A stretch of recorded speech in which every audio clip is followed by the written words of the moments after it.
Hey everyone, I want to show you a clip from a conversation between Katie Hopkins and Glenn Beck. Now, Katie Hopkins is a British commentator. She's very outspoken. She's fearless. She's someone who was paid a serious personal price for saying true things out loud in a country that has increasingly made that dangerous. And what she says in this clip, I think, is one of the most honest and clear-eyed assessments of where the Western world finds itself right now that I've heard in a very long time. I'm going to play the clip in 3 sections and stop to comment because there's a lot here and I don't want any of it to slip past you. The themes she raises, the demographic asymmetry, the asymmetry of tolerance, the willingness of one civilization to fight and the paralysis of another, the criminalization of truth. These are all things I think about and I talk about constantly. They connect directly to everything I've been saying on this channel about the civilizational battle that we are in. Now, one more thing before we start. I'm an Israeli rabbi. I live in Israel. The British monarchy is not my primary concern, but the survival of Western civilization very much is. And Katie talks about the British monarchy a bit. But what she's describing here is not a British problem. It's a Western problem. It's our problem. So let's get into it.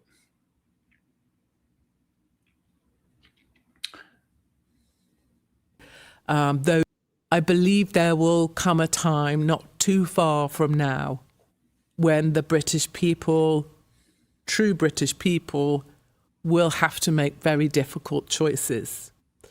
Either they will flee eastwards to Eastern Europe with our much more stronger Christian neighbours, Poland, Hungary, those countries, or they will seek asylum, flee, try to come to America, or they will stand their ground.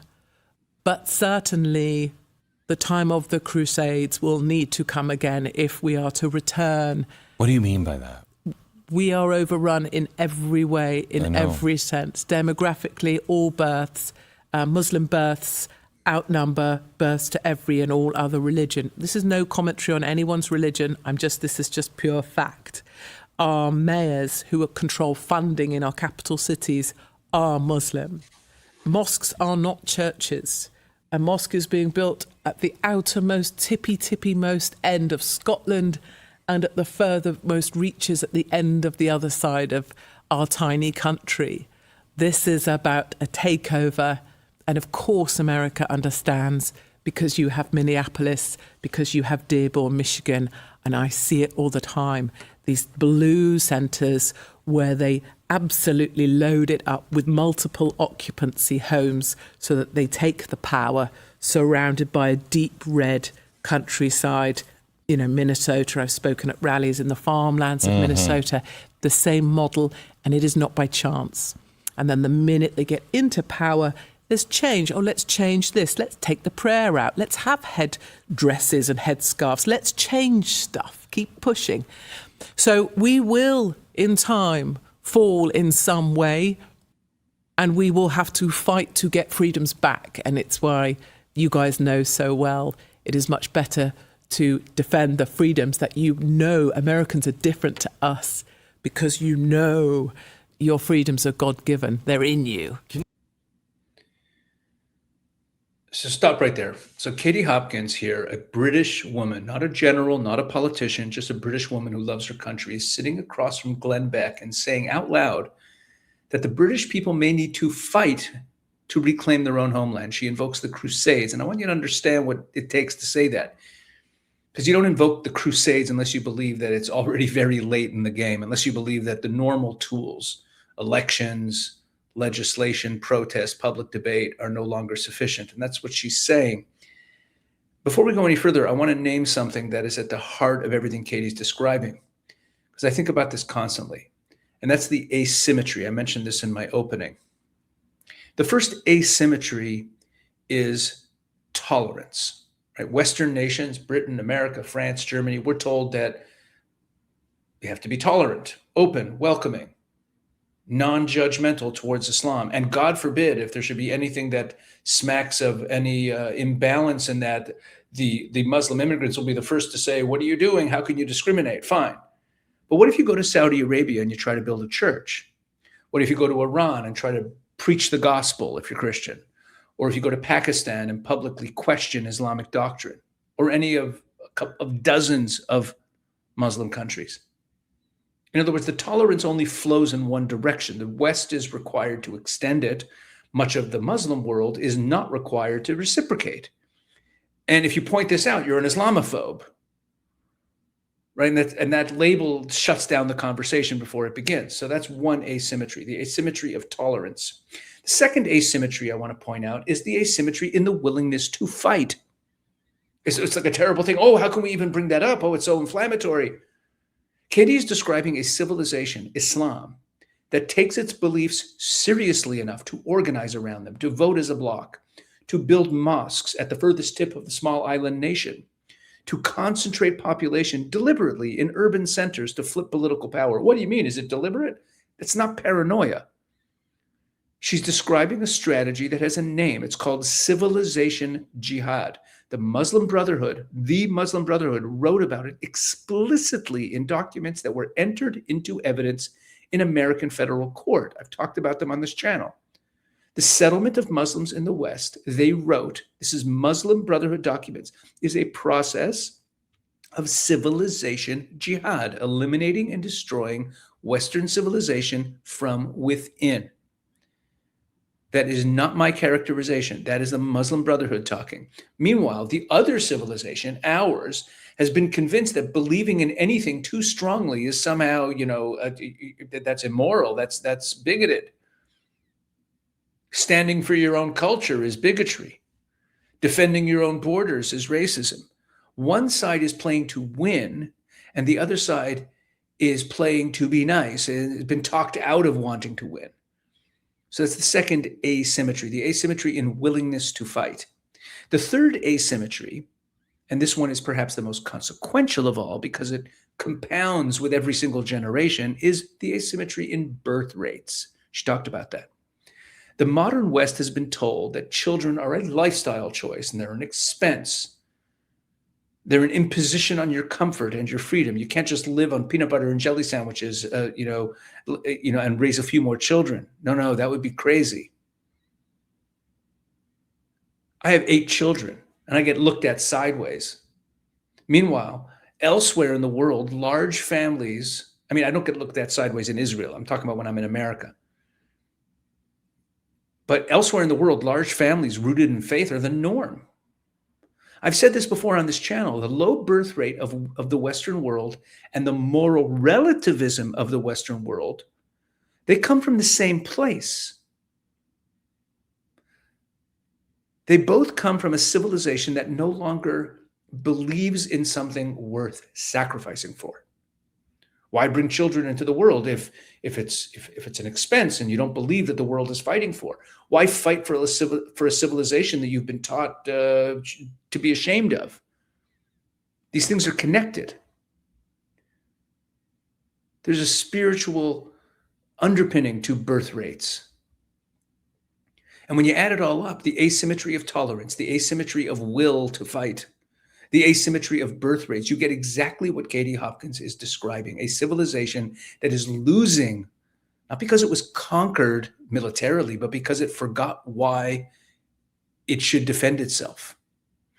So she ends this section by pointing to America and saying, your freedoms are God-given, they're in you.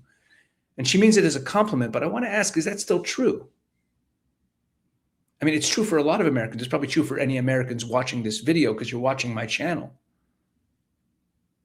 But a civilization that has replaced its biblical foundations with moral relativism, with the idea that nothing is objectively true, that every culture is equally valid, and that if you're strong, you must be guilty. That civilization has already done half of the enemy's work for it. Can you tell me about Tommy Robinson? Because nobody really knows here. Good guy, bad guy, what's his story? Can you help? I would say always with Tommy, his heart, which is, I think, the thing that matters, yes, is absolutely in the right place. And it was born in the right place. He was born in Luton, which is like, forgive me, Luton, the arse end of nowhere land. I come from the arse end of nowhere land as well, so we're all equal. And he just grew up with a regular guy, supporting football, going out with his friends, having a lovely time, and then he saw his town completely ruined by the new arrivals. He saw people no longer recognized each other. People didn't know who was living in their street. The streets became dirty, and then things started happening to our young white girls. And he was the first guy to call out the majority Pakistani Muslim rape gangs that are up and down our country. I cannot believe that truth. I don't know how many Americans understand that that's true. That's happening. And your prime minister Won't. I mean, it's because power sits with the Muslim population because it is the majority. And I know some of your viewers or listeners or my dissenters will go on and say, the Muslim population is 4%. That is not the reality, and it doesn't work in terms of geographical locations, and that's how democracy works. That's not the point. The point is the people who want power cannot speak of this terrible tragedy because they require the Muslim vote, which is why you're seeing the same sorts of things happen in America. If you need to play to the Muslim vote, you won't speak the truth about what happens with certain people inside of that population. And Tommy always did. And let's remember, I'm saying this sat here now, 5 years ago, I was threatened with arrest for saying that we have a Pakistani Muslim rape gang problem. Police Is this were when they coming were to my trying to doors. behead you? That came shortly after. Okay. Yeah, but even to say that, Right. even to state the truth, because when facts become hate speech, then truth is an arrestable offence. And that's precisely where we find ourselves. But Tommy, sometimes maybe in his life it's a little chaotic. Maybe there's things that, aren't my business to explain. His heart is in the right place, and he is the first guy to call out these rape gangs and be utterly eviscerated from his country because of it. The Tommy Robinson discussion. Look, I don't know if you know about the grooming gang scandal in Britain. Many of you probably do. This grooming gang scandal is not a conspiracy theory. It's not far-right propaganda. This is the documented conclusion of multiple official British government inquiries. Thousands of children, predominantly young white British girls, were systematically groomed, trafficked, and sexually exploited by gangs of men who were, in the overwhelming majority of cases, of Pakistani Muslim background. Okay, this happened in Rotterdam, in Rochdale, in Telford, in Oxford, in dozens of towns across England. It happened for decades. And it was covered up, deliberately, systematically covered up by police officers, social workers, and local politicians who were afraid of being called racist. Children were being raped. Authorities knew about it, and they chose not to act because they were afraid of the political consequences of acting.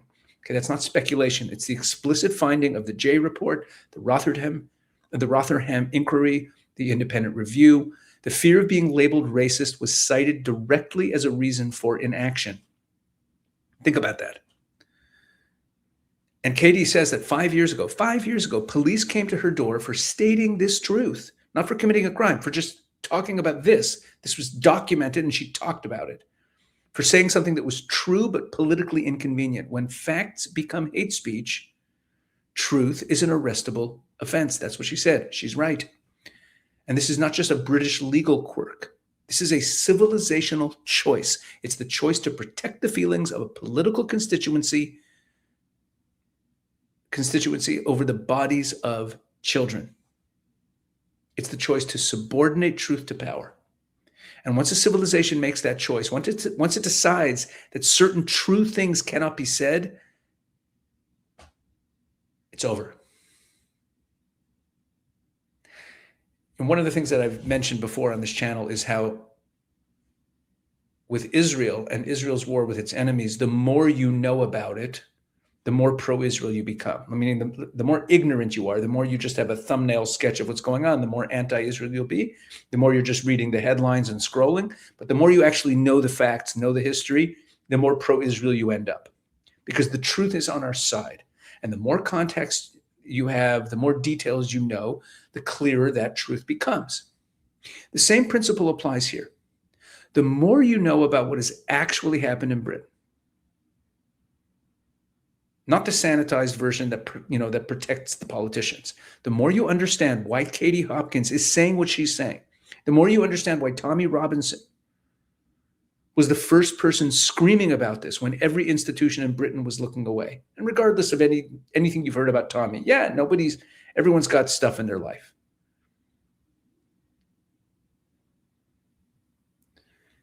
Look, they destroyed Tommy for this because they, as Katie says, they've criminalized their own truth.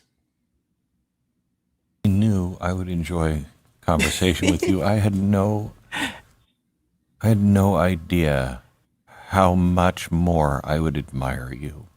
You're a remarkable human being. Don't be kind. No.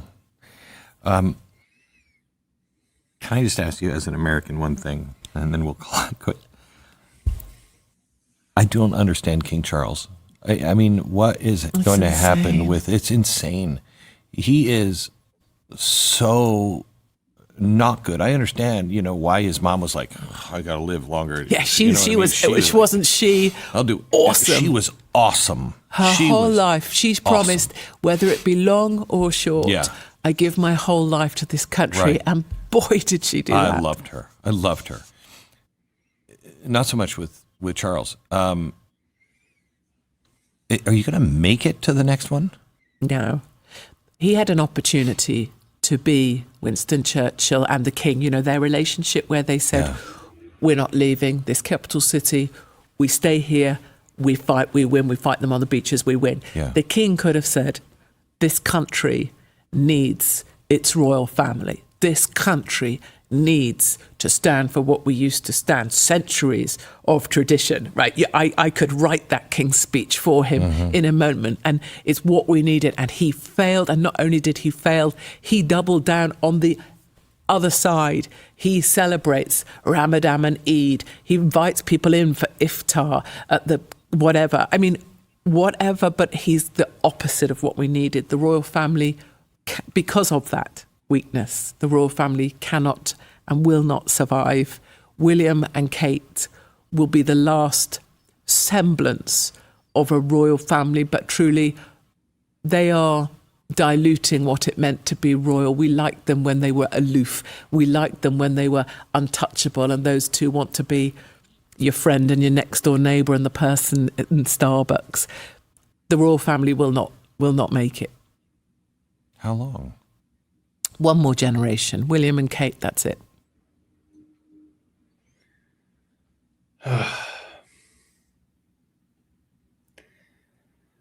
Well, to be honest, as I said before, I'm an Israeli. The future of the British monarchy is not my primary concern, but what Katie's really pointing at here is about leadership, whether the people who stand at the top of a civilization, because the royal family are symbols, important symbols. The question is whether they actually believe in that civilization, whether they're willing to stand up and say, this is who we are. This is what we stand for. This place is worth defending, right? So for all of you like me who didn't grow up with a royal family and you're wondering, why do I care about this? It matters. Churchill believed in standing up for your civilization. The wartime king, as she mentioned, believed that. They said, we're not leaving the city. We fight, we win, we fight them on the beaches. That posture, right? That unapologetic conviction that your civilization is worth saving. That's a signal to your own people about what they are. It tells them you're part of something real, something historic, something that this is identity. How do you explain this to people nowadays? And then you have Charles. He's not a bad man necessarily. I don't know much about the guy, but he embodies a posture that has become fashionable among Western elites, a kind of civilizational self-doubt dressed up as enlightenment. And that's the most charitable explanation we can give for him. Celebrate every culture, honor every tradition, be curious about everything, except somehow your own culture. So he celebrates Ramadan and Eid. He invites people for iftar. But does he stand up unapologetically for the civilization that he was born to lead, the civilization that produced Shakespeare and Newton and the Magna Carta and the King James Bible? That would be unseemly. That would be, that would smack of bigotry, maybe. It would seem provincial, maybe. It would look intolerant. And that's the problem. Weakness invites pressure. And pressure produces collapse. Right? This is what happens in history when a civilization's leaders signal that they're not sure that their civilization deserves to survive. When that happens, it signals to the civilization's own people to lose the will. It causes people to despair. It signals to people that the end is coming. And that signal is also noticed by those who wish to take down that civilization, who wish to replace it, who see that the door is open. So Katie says that William and Kate will be the last. One more generation. And maybe she's right about that, the institution of the royal family. But the deeper question, the question that matters for every Western country, not just Britain, is this: do you believe in yourself enough to defend yourself? Do your leaders believe in it? Do your journalists write like they believe in it? Do your police enforce the law like they believe in it? Do your courts uphold truth like they believe in it? Look, if the answer is no, and in much of the Western world today, the answer is no, then Katie Hopkins is not being dramatic. She's being a realist. And that's why it's so hard to listen to when she talks about these tough choices at the beginning of this clip I played you. The hardest thing about this conversation is that she's also correct when she implies that there is such a thing as too late. When she talks about those difficult choices, like you might have to either migrate to the east or migrate to the west, maybe it's too late. History is full of civilizations that reached the point of no return and didn't realize it until they were already well past it. And that's the question for the West right now, today, right now. Is there a willingness to recognize where we actually are and to actually be willing to break this asymmetry that I talked about and to fight back? I don't know. I hate to be a doomsday sayer, but this is the moment we're in, and it's important to say it. It's important to face it, to be realistic. Got some tough choices ahead of us, folks. Let's keep praying. God bless.